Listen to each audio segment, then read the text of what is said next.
क्या हुआ जब अचानक से अयोध्या में प्रकट हुए साक्षात विभीषण? कलयुग में ऐसा चमत्कार देखकर सबके होश उड़ गए। प्राण प्रतिष्ठा से पूर्व अयोध्या में कई बड़े चमत्कार हो चुके हैं, जिसमें गिद्धों का दिखना, भालों का दिखना, जमीन में से मां सरयू नदी का प्रकट होना शामिल है। लेकिन इस चमत्कार को अभी तक का सबसे बड़ा चमत्कार कहा जा रहा है, जिसके पीछे की सच्चाई जानकर आपके पैरों तले जमीन खिसक जाएगी। तो फिर क्या है सच्चाई? क्या सच में लंका के राजा विभीषण अपने मित्र रामलला से मिलने पहुंचे हैं? क्या विभीषण आज भी जीवित हैं? ऐसे कई रहस्य से पर्दा उठेगा आज की इसी वीडियो में। शुरुआत करने से पहले अगर आप एक सच्चे सनातनी हैं और राम मंदिर बनने से बेहद खुश हैं, तो इस वीडियो को लाइक करें और कमेंट बॉक्स में जय श्री राम जरूर लिखें। अयोध्या में राम मंदिर की प्राण प्रतिष्ठा की तैयारी जोर शोर से चल रही है। 22 जनवरी को रामलला को गर्भगृह में स्थापित किया जाएगा। हर राम भक्त को इस दिन का लंबे समय से इंतजार था। अयोध्या में 22 जनवरी से लेकर 25 मार्च तक कई खास कार्यक्रम का आयोजन किया जाएगा। इस बीच मंदिर के गर्भगृह के निर्माण का काम 24 घंटे चल रहा है। 22 जनवरी को राम मंदिर में रामलला की प्राण प्रतिष्ठा होने वाली है। किसी भी मंदिर में की जाने वाली भगवान की मूर्ति की प्राण प्रतिष्ठा का बहुत महत्व होता है। मूर्ति की प्राण प्रतिष्ठा के बिना भगवान का पूजन अधूरा माना जाता है। आगे वीडियो में जानते हैं कि प्राण प्रतिष्ठा क्या होती है और जानेंगे विभीषण कैसे राम मंदिर में प्रकट हुए। सनातन धर्म में किसी भी मूर्ति की प्राण प्रतिष्ठा बहुत महत्वपूर्ण मानी जाती है। प्राण प्रतिष्ठा मूर्ति स्थापना के समय किया जाता है। किसी भी मूर्ति की स्थापना के समय उस प्रतिमा रूप को जीवित करने की विधि प्राण प्रतिष्ठा कहलाती है। प्राण शब्द का अर्थ जीवन, शक्ति और प्रतिष्ठा का अर्थ स्थापना होता है। ऐसे में प्राण प्रतिष्ठा का अर्थ जीवन शक्ति की स्थापना करना या देवता को जीवन में लाना होता है। बिना प्राण प्रतिष्ठा के कोई भी मूर्ति पूजा के योग्य नहीं मानी जाती है। मान्यता है कि प्राण प्रतिष्ठा के जरिए मूर्ति में जीवन शक्ति का संचार होता है और वह मूर्ति देवता के रूप में बदल जाती है। अर्थात अब साक्षात प्रभु श्रीराम अयोध्या राम मंदिर में निवास करने वाले हैं, और जब स्वयं प्रभु एक बार पुनः अयोध्या आ रहे हैं तो उनके प्रिय मित्र व भक्त विभीषण कैसे पीछे रह सकते हैं? क्योंकि जब प्रभु श्रीराम ने रावण का वध किया था, लंका पर विजय पाई थी और पुष्पक विमान के जरिए जब वह फिर से अयोध्या लौटे थे, जब प्रभु श्रीराम के साथ विभीषण जी भी अयोध्या आए थे और कई दिनों तक अयोध्या में ही रुके थे। इसके बाद उन्होंने लंका का राज सिंहासन संभाला और लंका के राजा बन गए। यानी प्रभु श्रीराम की भक्ति उनके लिए बहुत भाग्यशाली साबित हुई है, क्योंकि जो राम की शरण में आ जाता है उसका उद्धार निश्चित है। लेकिन क्या विभीषण आज भी जिंदा हैं? इसका जवाब आपको आगे की वीडियो देखकर पता चलेगा। हिंदू धर्म की पौराणिक कथाओं के अनुसार माना जाता है कि 8 महान विभूतियां आज भी सशरीर जीवित हैं, जिनमें से कुछ रामायण काल के हैं तो कुछ महाभारत काल के तथा कुछ विभूतियां उससे भी पहले के काल से आज तक जीवित है। पौराणिक मान्यता के अनुसार विभीषण, अश्वत्थामा, बलि, वेदव्यास, हनुमान जी, कृपाचार्य, भगवान परशुराम और मार्कंडेय ऋषि चिरंजीव में शामिल हैं। चिरंजीवी का अर्थ होता है जो सृष्टि के अंत तक जीवित रहे और जिसकी उम्र भी ना बढ़े, और विभीषण भी इन्हीं चिरंजीवियों में से एक है जो आज भी इस धरती पर मौजूद है और अनंत काल तक जीवित रहेंगे। लेकिन यह वरदान आखिर उन्हें किसने दिया, ये बड़ा जानने का विषय है। भगवान राम के अन्य भक्त विभीषण बाल्यकाल से ही धर्मपरायण रहे। वह अपने बड़े भाई रावण के धर्म विरुद्ध कार्यों का विरोध भी करते थे। उन्होंने लंका युद्ध में भी धर्म का पालन करते हुए भगवान राम का साथ दिया। इसलिए प्रभु श्रीराम ने उन्हें सृष्टि के अंत तक अजर अमर रहने का वरदान दिया। जब कलयुग का अंत होगा उस समय भगवान विष्णु एक बार फिर से अवतार लेंगे, जिसका नाम कल्कि होगा। तब यह 8 चिरंजीवी भगवान कल्कि का साथ देंगे और फिर से सतयुग की स्थापना करेंगे। इसका मतलब यही निकलता है कि विभीषण आज भी जीवित हैं, लेकिन आखिर प्राण प्रतिष्ठा से पहले उन्हें राम मंदिर में उन्हें कब और कैसे देखा गया? आगे वीडियो में जो घटना हम आपको बताने वाले उसे सुनकर आपके होश उड़ जाएंगे। यह घटना है 11 जनवरी रात्रि 12 बजे की। रोजाना की तरह सभी मजदूर राम मंदिर के गर्भगृह का कार्य करके अपने तंबू में विश्राम कर रहे थे। तभी मजदूरों को मंदिर के अंदर से प्रभु श्रीराम के नाम जाप की ध्वनि सुनाई दी। अभी किसी भी अन्य व्यक्ति को रात्रि के समय राम मंदिर में घुसने की अभी अनुमति नहीं है। तब उन्हें ऐसा लगा कि शायद किसी आसपास के मंदिर द्वारा उन्हें ध्वनि सुनाई दे रही होगी, तो सभी मजदूर रात्रि में वापस हो गए। लेकिन सुभाष नाम के एक मजदूर को लगातार यह बात खटक रही थी। उसे वह आवाज राम मंदिर से ही आती प्रतीत हो रही थी, तो उसके मन में जानने की उत्सुकता हुई। आखिर इतनी रात्रि को राम मंदिर के अंदर राम नाम का जाप कौन कर रहा है? उसने अपने साथियों को उठाना चाहा, लेकिन सभी गहरी नींद में थे। तब सुभाष अकेले ही राम मंदिर परिसर में पहुंचा। वे काफी महीनों से राम मंदिर के निर्माण कार्य का हिस्सा था। उसे राम मंदिर का एक एक दरवाजा, एक एक कोना अच्छी तरह से पता था। जब उसने राम मंदिर के गर्भगृह में झांक कर देखा तो वहां पर एक बहुत ही दिव्य पुरुष, जिनके अंदर से काफी तेज प्रकट हो रहा था, वे अपने हाथों में माला लिए राम नाम का जाप कर रहे थे। ऐसा लग रहा था मानो वे काफी दिव्य पुरुष हो और किसी पौराणिक समय से आए हों। उनके बैठने का तरीका और उनका अंदाज राजाओं की तरह मालूम पड़ रहा था। सुभाष यह नजारा देखकर दंग रह गया। इसके बाद सुरेश अपने साथी मजदूरों के पास गया और उन्हें यह सारी सच्चाई बताई, और जब सब मिलकर राम मंदिर गर्भगृह तक पहुंचे तो सभी के होश उड़ गए, क्योंकि वह दिव्य व्यक्ति वहां से गायब हो चुके थे। क्योंकि रात्रि का समय चल रहा था तो सभी लोग सुभाष की बातों को भ्रम समझ रहे थे और कोई भी उसकी बात को मानने को तैयार नहीं था। लेकिन सुभाष जानता था उसने जो देखा है वह बहुत बड़ा चमत्कार है। लेकिन उसके मन में एक ही सवाल था, रात्रि 12 बजे राम मंदिर में राम नाम का जाप करते हैं, वह दिव्य पुरुष आखिर थे कौन? क्योंकि आज के समय में किसी भी पुरुष के अंदर इतना तेज नहीं हो सकता, उनका संबंध पौराणिक काल से ही हो सकता है। और अगर रामायण काल की बात करें तो दो ही शख्सियत हैं जिनके होने का दावा आज भी कलयुग में कहा जाता है।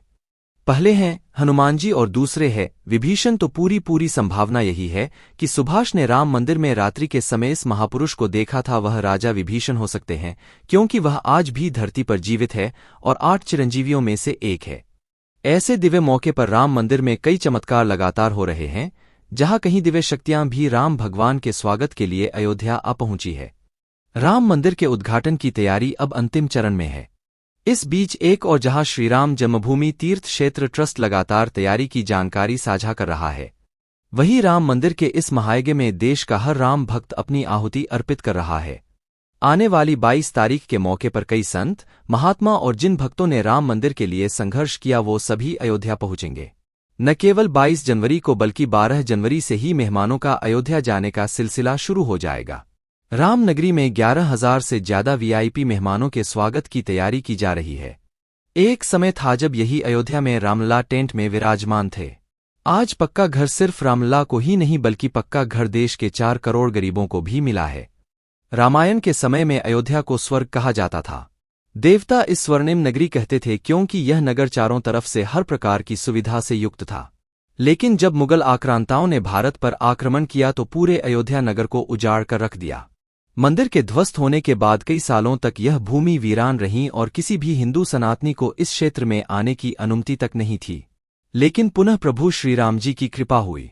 यहां श्री राम का भव्य मंदिर बनने के बाद यहां आने वाले लोगों की संख्या में बहुत बड़ी वृद्धि होगी। इसे ध्यान में रखते हुए सरकार ने अयोध्या में हजारों करोड़ रुपए के विकास कार्य किया है।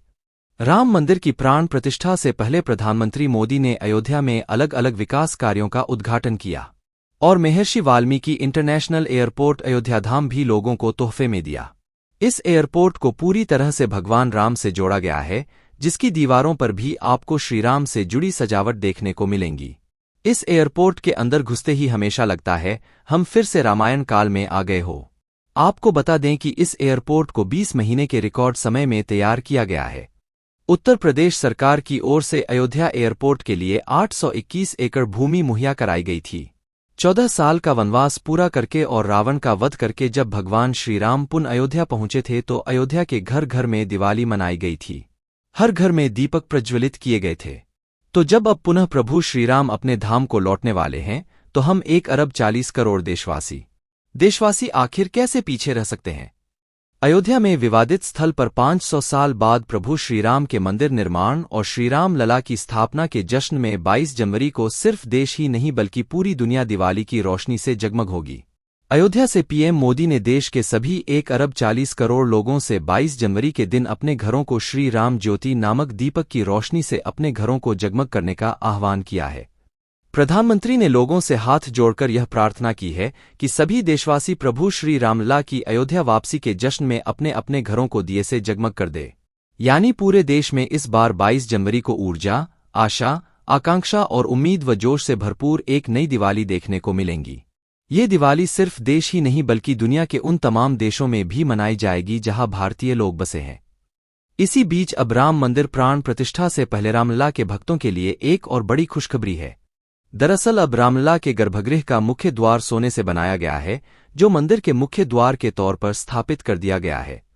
राम मंदिर में सोने के दरवाजे की कुछ खासियत भी है। बता दें कि रामलला के गर्भगृह में लगाए गए सोने के दरवाजे पर खूबसूरत नक्काशी की गई है। मंदिर के भूतल पर ऐसे 14 दरवाजे लगने वाले हैं। लेकिन दोस्तों, जब हम राम मंदिर को बनता हुआ देखते हैं तो हमें बड़ा गर्व होता है कि हम राम मंदिर को अपनी आंखों से बनता हुआ देख रहे हैं। हमें उस स्थान पर राम मंदिर के अंदर जाने का मौका भी मिलने वाला है। लेकिन एक समय ऐसा भी था जब यहां पर हजारों कार सेवकों ने इस मंदिर के निर्माण के लिए अपने प्राणों का बलिदान दे दिया था। 1528 ईस्वी में श्रीराम मंदिर को बाबर के आदेश से उसके सेनापति मीर बाकी ने गिराकर वहां एक मस्जिद बना दी। इसके बाद से हिंदू समाज एक दिन भी चुप नहीं बैठा। वह लगातार इस स्थान को पाने के लिए संघर्ष करता रहा। 23 दिसंबर 1939 को हिंदुओं ने वहां रामलला की मूर्ति स्थापित कर पूजन एवं अखंड कीर्तन शुरू कर दिया। विश्व हिंदू परिषद द्वारा इस विषय को अपने हाथ में लेने से पूर्व तक 76 बार श्रीराम जन्मभूमि मुक्त कराने के प्रयास किए हिंदुओं ने किए, जिसमें देश के हर भाग से हजारों नर नारियों का बलिदान हुआ, पर पूर्ण सफलता उन्हें कभी नहीं मिल पाई।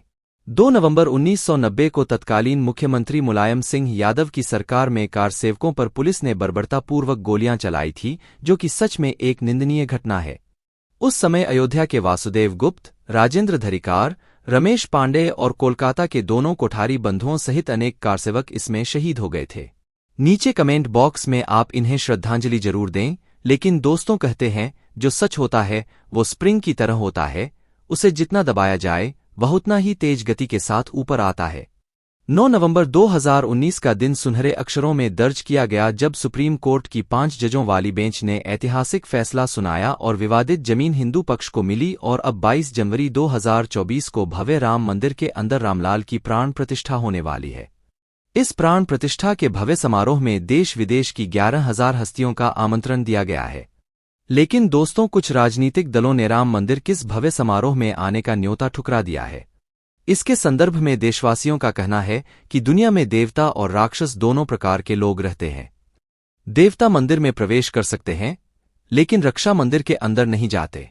जो राजनीतिक दल मंदिर के प्राण प्रतिष्ठा में आने से मना कर रहे हैं, इन्हें राक्षसों के साथ जोड़कर देखना गलत नहीं होगा। जल्द ही राम मंदिर आम जनता के लिए भी खोल दिया जाएगा। राम मंदिर की भव्यता, लोगों के मन में राम मंदिर को लेकर के उत्साह और साथ ही साथ अयोध्या शहर का विस्तार उन सभी बलिदानों की आत्मा को शांति प्रदान करेगा और देश के प्रगति में भी जरूर सहयोग करेगा। हम दोस्तों आशा करते हैं कि आज की वीडियो के माध्यम से आप राम मंदिर को और उसके इतिहास को करीब से जान पाए होंगे। सभी हमेशा करते हैं। आज की वीडियो आपको पसंद आई होगी। लाइक जरूर करें और कमेंट बॉक्स में सभी कार्ड सेवकों के बलिदान के प्रति आप श्रद्धांजलि जरूर दें। साथ ही साथ कमेंट बॉक्स में कुछ सेक्युलर हिंदुओं के लिए अपनी राय जरूर रखें, जिन्होंने राम मंदिर प्राण प्रतिष्ठा समारोह में आने का न्योता ठुकरा दिया है। हमारे चैनल को सब्सक्राइब जरूर कर लें ताकि आपको हमेशा ऐसी सत्य चमत्कारी घटनाएं देखने को मिलती रहे। अभी के लिए आप सभी को हर हर महादेव।